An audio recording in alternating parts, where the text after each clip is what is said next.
Hello! A tired Hakim has decided to laugh at some more PragerU nonsense today rather than the planned and almost complete generic Socialism Explained video intended for today. For some reason, I always assume I'll have fun looking at this stuff, but I just honestly torture myself. The video I've decided to take a look at today is Why I Left the Left, ooh, what a nifty little title, in which Dave Rubin, a former Young Turks pundit turned conservative grifter, talks about how he became disillusioned with liberals because they were too nice to brown people or something. Scratch a liberal, blah blah. Now a libertarian of sorts, he endorsed Trump because he stood up to the woke left and the evil commies running all the universities. He is also on record claiming that there is no significant racism in the United States, which is, yeah. Other yikes takes include Arabs and Jews in Israel have the same rights. His support through platforming of people like Stefan Molyneux, who always kind of struck me as some sort of discount Bioshock villain, but is that just me? Lauren Southern, Tommy Robinson, and other nobodies who've built careers on nitpicking statistics and being allergic to ethnic food. He's also a purveyor of the left can't meme idiocy, of course coming from a group that has two jokes, attack helicopter and whatever the fuck Ben Garrison does. Jesus Christ, what am I even looking at? Now just before we start, I'd like to show you the thumbnail. I honestly don't know why I find this so funny, but the fact that he seems to be so upset about a coexist and peace sign just tickles me a bit. Strange depiction of the left aside, I thought we're all simultaneously white college students, oi boys, while at the same time somehow being Antifa super soldiers capable of tearing down the foundations of Western civilization, which, based, by the way. Let's see what he has to say. Do you believe in free speech? No, I don't. Do you believe that people should be judged by their character, not their skin color? Oh god, he's gonna go down the white people are oppressed line, isn't he? Do you believe in freedom of religion? For sure, more than you do. If you believe these things, you're probably not a progressive. Alright, let's read between the lines here. Freedom of speech, by these types, is usually a proxy for saying racist, misogynist, or otherwise hateful nonsense without consequence. If he really believed in freedom of speech, he wouldn't be so against pro-Palestine talk, and his lovely claim that anti-Zionism is anti-Semitism. Yeah, try to wrap your head around that brain rot. Which is it, Dave? As usual, it's a freedom for me, not for thee sort of deal. A bunch of idiots have said some problematic shit that pushes racist agendas, and after finally seeing some pushback, all they can do is cry about being cancelled. Funny how we're supposed to be the snowflakes. As for the character, not color of skin stuff, more disingenuous nonsense, of course, I'll bet my ass he's gonna turn this into a people don't like me because I'm white rant. The last thing, well, he seems to like freedom of religion, just not for Muslims. Hilariously, that's part of the reason he stopped being Mr. Progressive, because liberals were too fake nice to the Browns. This isn't even touching on whatever being a progressive means, which is its own can of worms at this point. You might think you're a progressive. I used to think I was. My show, The Rubin Report, was originally part of the Progressive Young Turks network. Progressives struck me as liberals, but louder. Progressives were the nice guys. They looked out for the little guy. They cared about women and minorities. They embraced change. In short, who wouldn't want to be a progressive? But over the last couple of years, the meaning of the word progressive has changed. Progressives used to say, I may disagree with what you say, but I'll fight to the death for your right to say it. Basically a roundabout way of saying liberal, really. By the way, that's a stupid as fuck idea and has never really been applied by liberals, except to their darlings on the right. Firstly, you shouldn't defend anyone's quote-unquote right to be racist through speech, for example. Secondly, historically liberals worked tooth and nail to defend the rights of fascists talking, but never hesitated to censor and harass communists into the ground. Pretty much every Latin American country and European social democracy has had an episode of this kind over the 20th century. Not anymore. Banning speakers whose opinions you don't agree with from college campuses, that's not progressive. Like how Parenti was never allowed to speak at campuses because he was a socialist, or Kwame Ture, or dozens of other leftist speakers that actually had something worthwhile to say aside from, the gays are coming for your Xbox, and blacks, crime, 69% pee pee poo poo, I'm very smart. Yeah. Prohibiting any words not approved of as politically correct, that's not progressive. I can't say the N-word anymore. I'm actually not sure what this is supposed to mean. I've never seen any overarching change to word usage anywhere. Actual mistakes have been corrected. For example, people used to say Mohammedan instead of Muslim, but I doubt that's what he's referring to. Is this an American thing? I don't know, let me know in the comments because I'm sure I'm missing something. Putting trigger warnings on books, movies, music, anything that might offend people, that's not progressive either. What if someone is actually diagnosed with PTSD and would be made uncomfortable by being exposed to that piece of media? Why is this a bad thing?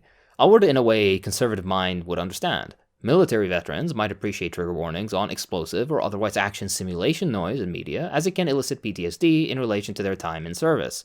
You've probably seen countless images of American soldiers kneeling over in terror because some fireworks are going off or something. PTSD is a real thing, and the difference being rape victims, for example, are actually victims, while American soldiers are servants of empire that went abroad to murder innocents so that Lockheed Martin executives can see a line go up, whether they knew it or not. Believe it or not, there is research on the effects of trigger warnings, and they can be criticized from a scientific angle, but you're not doing that. You're trying to do some fake macho thing of, my kids today are too soft. Of course, coming from someone that begins screeching because the next James Bond might be black or something. All of this has led me to believe that much of the left is no longer progressive, but regressive. This is one of the reasons I've spent so much time on my show talking about the regressive left. Isn't it you guys that are trying to take away the right to abortion? You are on PragerU, man. At least pretend to be consistent. Regardless, his issue is with liberals, not the left. In case you're new here, liberals are not leftists. This regressive ideology doesn't judge people as individuals, but as a collective. No, that's it. I have nothing else to add. If you're black or female or Muslim or Hispanic or member of any other minority group, you're judged differently than the most evil of all things, a white Christian male. And there it is. Habibi, if that really were true, why are these so oppressed white Christian males receiving lower sentences than minorities for equivalent crimes? Why are white men earning more than minorities within the same field and level of education? Loan applications, schooling opportunities, jobs, practically every level of society, white men, and white people in general, are privileged in choice over minority men who are equivalent to them in all but skin color. By the way, no one here is attacking anyone for being a white man. This is just an attempt at finally treating them like everyone else, an attempt that has yielded very little success, I might add. How does that old line go? Equality to the privileged seems like oppression. Also, I think these people took the jokes too seriously.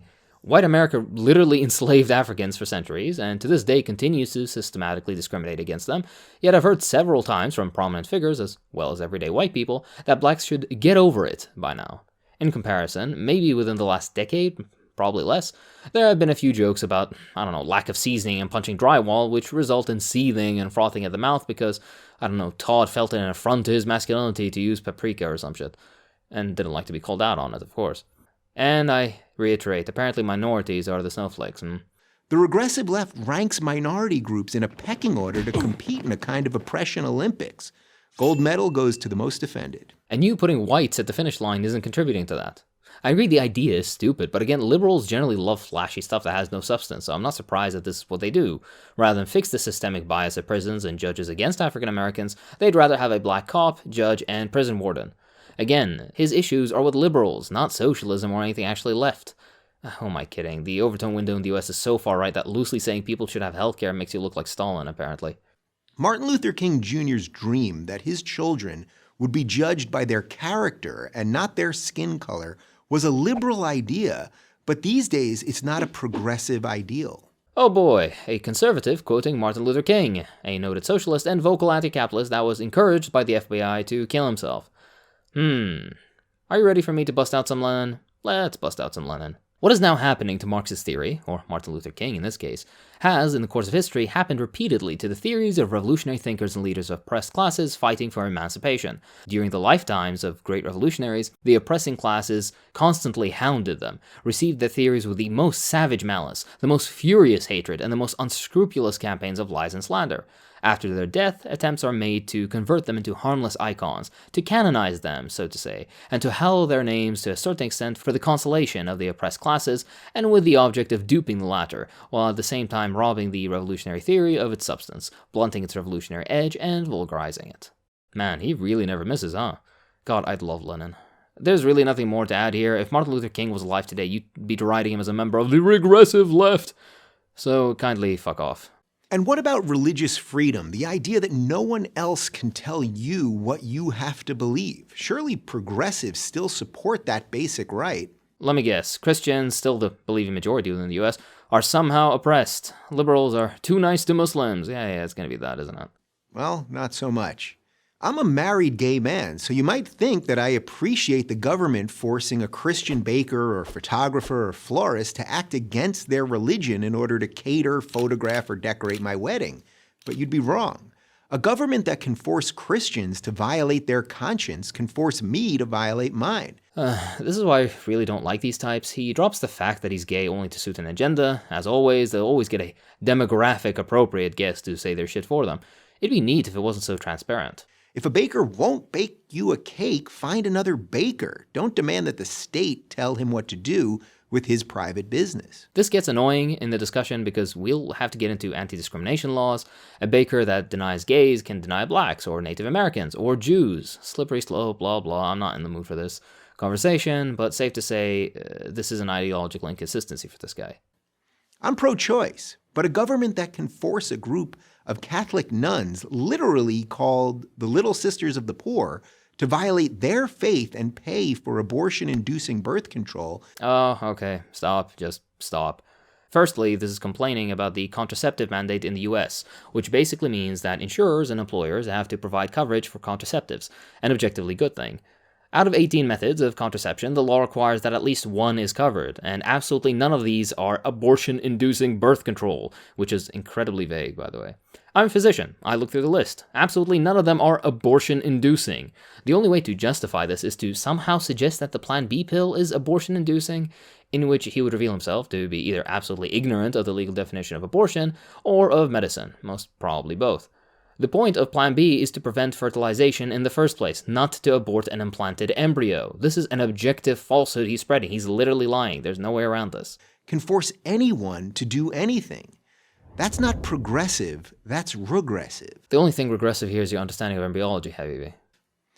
Today's progressivism has become a faux moral movement hurling charges of racism, bigotry, xenophobia, homophobia, Islamophobia, and a slew of other meaningless buzzwords at anyone they disagree with. But what if said person was actually being racist or sexist, etc.? By the way, you hurl anti-Semite against everyone even remotely critical of Israel, including practicing Jews. You're also guilty of the same tactics of the regressive left. The battle of ideas has been replaced by a battle of feelings, and outrage has replaced honesty. You could have replaced this little phrase with 10 seconds of uncut diarrhea and pretty much the same amount of content would have been delivered, honestly. Diversity reigns supreme as long as it's not that pesky diversity of thought. My guy, what are you on about? If you could have your way, you'd most definitely limit, if not outright completely eliminate, the reach of socialist discourse, which is what all your ilk wants. You don't give three shits about diversity of thought, you just want diversity in being a cunt. Of course, without consequences.